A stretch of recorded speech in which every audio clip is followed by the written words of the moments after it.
steps to create an enemy and start a war. Listen closely because we will all see this weapon used in our lives.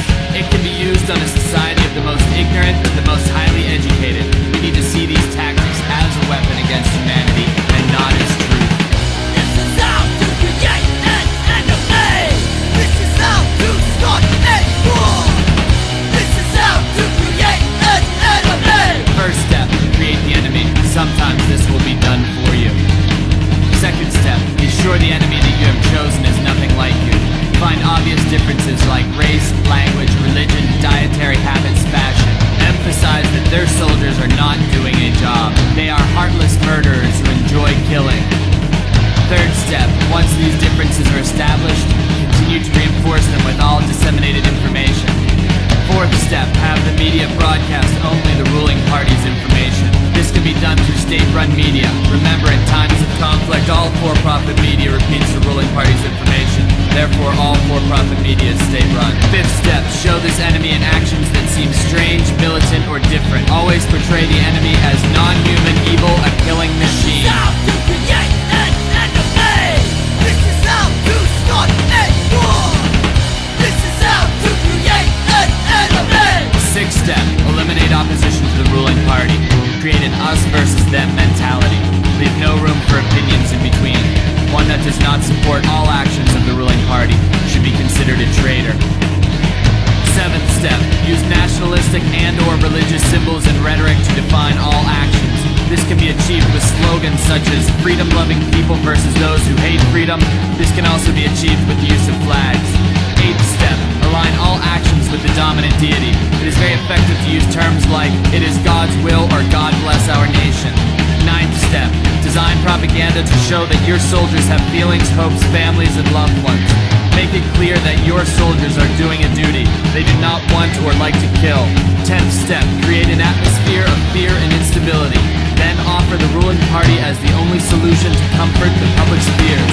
Remembering the fear of the unknown is always the strongest fear.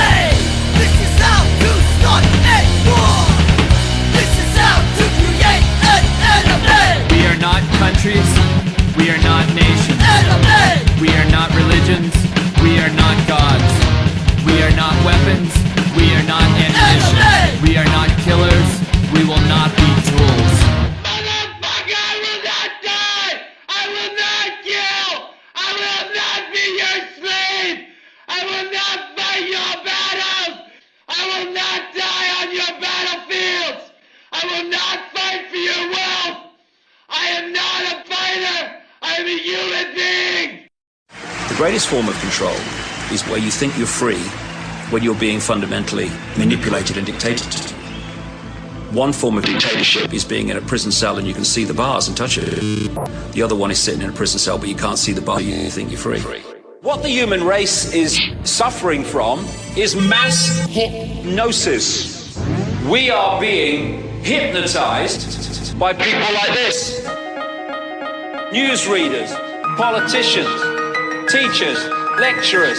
We are in a country and in a world that is being run by unbelievably sick people. The chasm between what we're told is going on and what is really going on is absolutely enormous. It's like we all know what's going down, but no one's saying shit what happened to the home of the brave. These motherfuckers, they controlling us now, and no one's talking about how they made us modern day slaves. And everybody's just walking around, heading the clouds and wanna wake up to a dead in the grave. By then it's too late, we need to be ready to raise up. Welcome to the end of days. Everybody is slaves, only some are aware that the government releasing poison in the air. That's the reason I collect so many guns in my lair. I ain't never caught slipping, never underprepared. Yeah, they shade sign on me, they just spray it proudly. George Bush, the grandson of Alistair Crowley. They want you to believe the lie that the enemy Saudi. The enemy ain't Saudi, the enemy around me. It's fluoride in the water, but nobody know that. It's also a prominent ingredient in Prozac. For real? How could any government bestow that upon people who believe in political throwback? That's not all that I'm here to present you.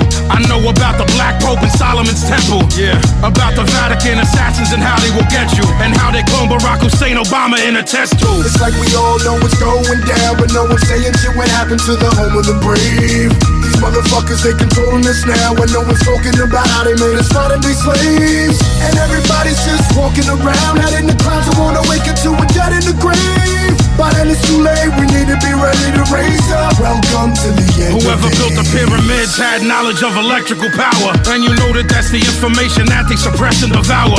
Who you think the motherfuckers that crashed in the tower? Who you think that made it turn into ash in an hour? The same ones that invaded your own, the ones that never told you about the skeletons on the moon. Yeah, the ones that poison all the food you consume, the ones that never told you about the Mount Vesuvius tombs. The bird flu is a lie, the swine flu is a lie. Why would that even come as a surprise? Yeah, the polio vaccine made you die. It caused cancer and it cost a lot of people their lives. Do y'all know about Bohemian Grove? How the world leaders sacrificing children in robes? Lucifer is God in the public school system. I suggest you open up your ears and you listen. It's like we all know what's going down, but no one's saying shit what happened to the home of the brave. These motherfuckers, they controlling us now, and no one's talking about how they made us modern day slaves. And everybody's just walking around, head in the clouds, who wanna wake up to a dead in the grave. By then it's too late, we need to be ready to raise up. Welcome to the end of days. The greatest hypnotist on planet Earth is a oblong box in the corner of the room. It is constantly telling us what to believe is real. If you can persuade people that what they see with their eyes is what there is to see, you got them. Because they'll laugh in the face of an explanation that portrays the bigger picture of what's happening. And they have.